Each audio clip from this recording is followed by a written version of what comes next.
Olá, bom dia pessoal, tudo bem?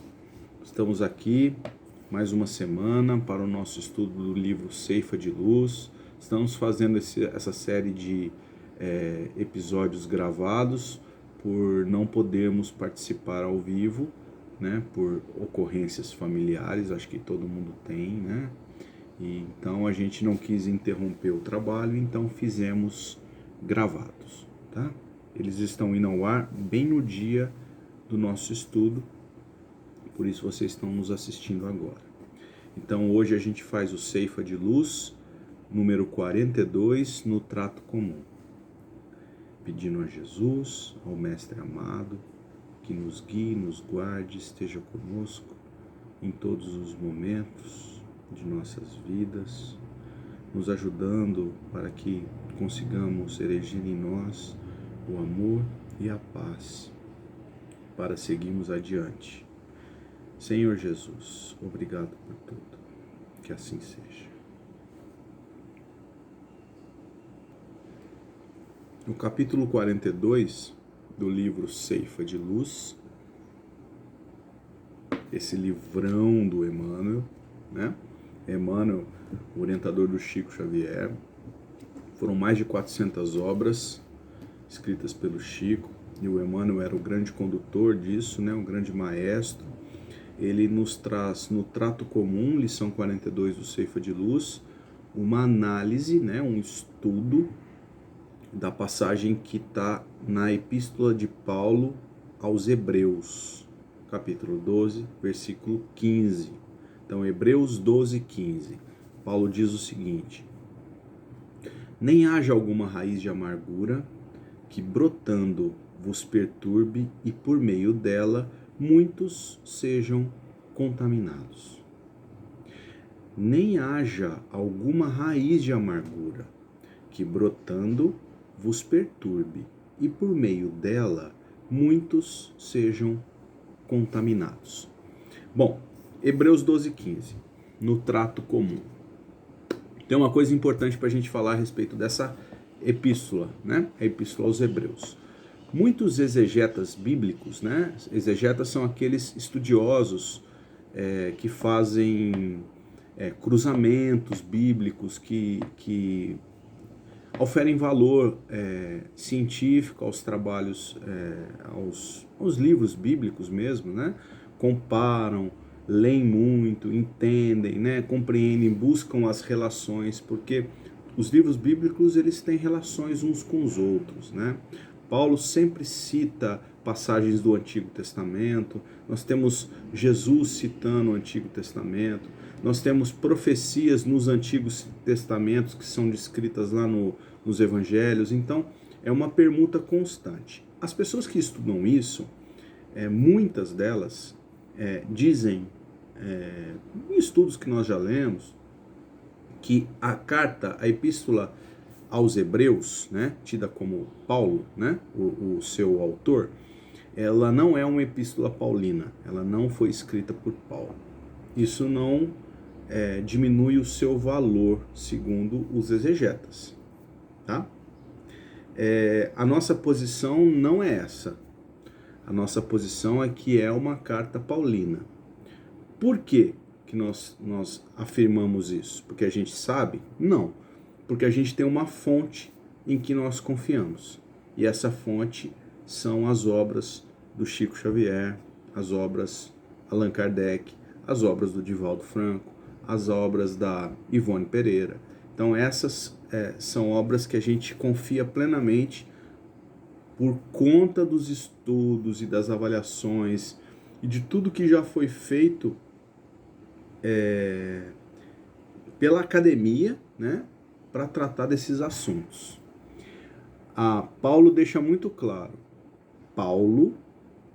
Emmanuel deixa muito claro, Paulo, abre parênteses, Hebreus 12, 15, fecha parênteses. Então, Emmanuel não titubeia, né? Paulo escreveu Hebreus. Então, a gente segue Emmanuel, ok? Nós achamos que era relevante a gente trazer isso aqui. Por que que as pessoas julgam que Hebreus não é uma carta escrita por Paulo? São muitos os motivos, mas o que talvez seja mais relevante aqui para nós, né, nos nossos estudos que a gente faz do Ceifa de Luz e nos demais, mas focando no nosso estudo Ceifa de Luz, é que Paulo escreve uma epístola ao povo de sua origem, né? Paulo era um hebreu de nascimento. Era como se Paulo se mostrasse modificado para um povo que ele conhecesse. Entenderam? Paulo era o orgulho em pessoa, né? A vaidade em pessoa. Antes da conversão, né? Antes do toque crístico que ele recebeu de Jesus, né? Então, nós temos aqui um testamento paulino ao povo hebreu. Acontece que a forma de expressão nessa carta aos Hebreus esse é o ponto que os exegetas dizem que não é de Paulo. Paulo se referia de uma forma diferente a esse povo. Era como se a linguagem que Paulo usava para escrever Hebreus não fosse a linguagem que ele sempre usou para escrever as demais cartas, as demais epístolas. Então, por causa da linguagem, por causa da diferença da forma de se expressar, diz-se que Paulo não foi o autor de Hebreus. E nós seguimos Emmanuel, né? Dizendo que não só foi Paulo, como Paulo demonstrou nessa epístola uma grande maturidade, né? Lidando com a sua condição de hebreu, mas renovado em Cristo, né?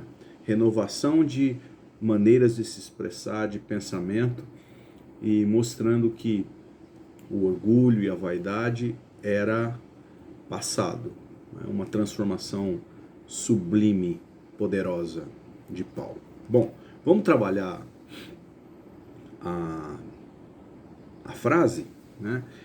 Ela, em grego, que é o que a gente sempre faz nos nossos estudos, fica assim: cuide para que não atrase ninguém a partir da graça de Deus, nem produza raiz de amargura que disturbe, pois contamina a muitos. Vamos repetir? Cuide para que não atrase ninguém a partir da graça de Deus, nem produza raiz de amargura que disturbe, pois contamina a muitos. Não parece essa frase exatamente a explicação para o que a gente acabou de falar a respeito da conversão paulina, né? A amargura, né? Aquela renitência no orgulho de raça, né? Na vaidade, que era tão característico dos doutores da lei, que era a condição de Paulo, né? Homem que representava toda o conhecimento hebreu, né? Através da literatura do Antigo Testamento e dos livros que explicavam o Antigo Testamento, como Talmud e outros mais, né? Os livros rabínicos, né?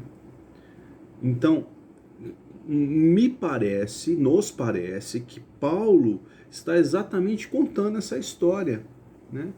Para um povo, né?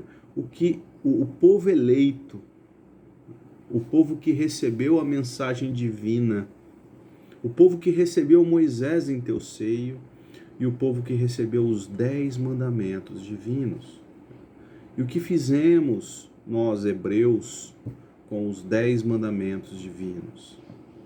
Nós transformamos os mandamentos, malbaratamos os 10 mandamentos e transformamos em 613 mandamentos à nossa mercê.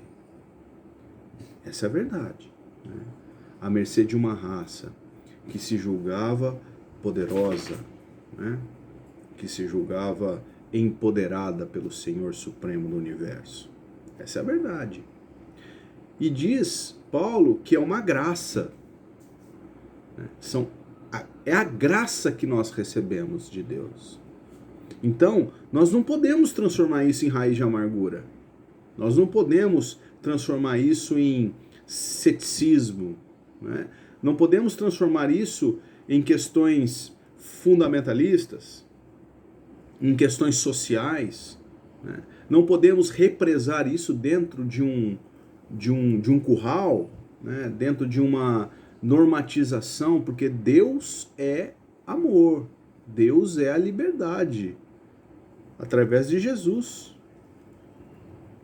né? E essa amargura, essa minha posição contamina muitos. Perceba como é muito sutil, né? Uma mensagem de Paulo intrínseca num texto tão amplo, porque eu não sei dizer agora exatamente, vamos procurar aqui, vamos procurar aqui. Hebreus talvez seja uma das cartas mais longas. Hebreus nós temos 13 capítulos. 13 capítulos contando, né, a excelência do sacerdócio de Cristo, né, a eficácia da palavra divina, Jesus Cristo como nosso sumo sacerdote. Então, era uma herança paulina transformada, claro, né, aos hebreus, aos seus irmãos de raça, ao menos aos irmãos que ele considerava do seu nascimento, chamando a atenção para esse orgulho. Vamos trazer para os tempos de hoje. Será que nós espíritas também não caminhamos exatamente nesse caminho? Um caminho que aponta para o orgulho, né, e a vaidade, o egoísmo. Muitas vezes o espírita acredita que ele tem toda a revelação nas mãos. Nós espíritas temos toda a revelação nas mãos. Discutimos de olhos abertos com os nossos irmãos católicos, por exemplo, achando graça neles acharem Jesus Cristo a personificação de Deus. A gente acha graça disso. Dá risada, sarcasticamente, imaginando que eles são crianças. É uma singela imagem que se faz de Deus, né? Transformando Jesus em Deus. É só um exemplo, né, para a gente pensar. Nós não detemos toda a verdade, amigos. A doutrina espírita é uma beleza. Ela é irretocável. Mas ela não é tudo. Se ela fosse tudo, o que seria do resto do mundo que não é espírita? Basta ser espírita para estar tudo resolvido? Longe disso, né? Se nós somos espíritas, é porque nós precisamos do espiritismo para nos endireitar o caminhar. O católico, igualmente, né, precisa das rédeas católicas. Aquele que não é nada, talvez lhe falte uma tentativa de religação, mas isso não nos cabe julgamento, né? Porque existem pessoas que se dizem deístas, né, que não se ligam a nenhuma religião, mas têm Deus no coração, que são muito melhores cidadãos, boas pessoas, bons pais, do que muitos de nós religiosos, muitos de nós ligados aos movimentos religiosos na Terra. Tem tudo a ver com o nosso estudo, né? E aí, Emmanuel diz o seguinte, então, nessa lição, no trato comum. Olha que interessante. É razoável estejamos sempre cautelosos a fim de não estendermos o mal ao caminho alheio. Os outros colhem os frutos de nossas ações e oferecem-nos de volta as reações consequentes. É ação e reação, né, amigos? Daí o cuidado instintivo em não ferirmos a própria consciência, seja policiando atitudes ou selecionando palavras, para que vivamos em paz à frente dos semelhantes, assegurando tranquilidade a nós mesmos, não é? Olha como está tudo conectado na nossa lição de hoje. Vivermos a paz, provocando a paz, cultivando a paz, a harmonia. Né? Tudo a ver. Em muitas circunstâncias, contudo, não nos imunizamos contra os agentes tóxicos da queixa. Superestimamos nossos problemas, supomos nossas dores maiores e mais complexas que a dos vizinhos, não é assim? E amimalhando o próprio egoísmo, cultivamos indesejável raiz de amargura no solo do coração. Daí brotam espinheiros mentais, suscetíveis de golpear quantos renteiam conosco na atividade cotidiana, envenenando-lhes a vida, né? Nós provocamos atitudes no próximo, reações, através das nossas ações. E que tipo de ação eu estou provocando no meu próximo? Muitas vezes a gente não espera, mas recebe um feedback de alguém a respeito de você mesmo, né? Pode ser um feedback positivo. Feedback é retorno, né, pessoal? Um retorno. Pode ser um retorno positivo ou um retorno negativo, sob um ponto de vista moral. É disso que a gente está dizendo. Então pode ser que tenha alguém que diga para você assim: poxa vida, cara, eu gosto muito de você. Você tem um coração bom. Realmente, você foi uma pessoa muito boa nesse quesito. Ou o contrário, né? Você está sendo uma pessoa leviana, você está sendo uma pessoa egoísta. Então são retornos das pessoas que nos rodeiam. E são bem-vindos, porque nos fazem pensar. Nos fazem pensar se é positivo, ora, que bom, me fortaleço para ser mais positivo. Se é negativo, ora, que bom que eu estou recebendo esse retorno. Eu posso melhorar. Eu posso voltar a ser uma pessoa diferente nessa determinada atitude. Porque ao menos alguém incomodou. Não é? Quantas sugestões infelizes teremos coagulado no cérebro dos entes amados, predispondo-os à enfermidade ou à delinquência com as nossas frases irrefletidas. E se são irrefletidas é porque nós não percebemos, né? Isso é vibracional, gente. Às vezes você ataca uma pessoa só com uma frase, sem saber. E se você recebe um retorno, uma pessoa te dizendo alguma coisa, talvez aquilo te alerte para no futuro não fazer igual. Isso é muito legal, né? Nós estamos lidando com situações complexas, né? Não são simples assim, porque antes de tudo tem o nosso orgulho, e nós somos todos orgulhosos, alguns mais, outros menos. Eu, por exemplo, sou bastante, tá? Eu me melindro com as coisas. O que eu aprendi nesses anos todos é me calar, né? Se aquieta, vai pensar, vai meditar. Aí você consegue tomar melhores atitudes. Quantos gestos lamentáveis terão vindo à luz, arrancados da sombra por nossas observações vinagrosas, né? O vinagre é que a gente usa na culinária, mas o vinagre é o apodrecimento do vinho. Precatemo-nos contra semelhantes calamidades, que se nos instalam nas tarefas do dia a dia, quase sempre, sem que venhamos a perceber, esqueçamos ofensas, discórdias, angústias e trevas, para que a raiz da amargura não encontre clima propício no campo em que atuamos. Amargura, amigos, derruba paredes, viu? É importante pensar sobre isso. Há 2000 anos, Paulo escrevia uma epístola desse padrão para um povo extremamente amargurado, orgulhoso, vaidoso, egoísta, né?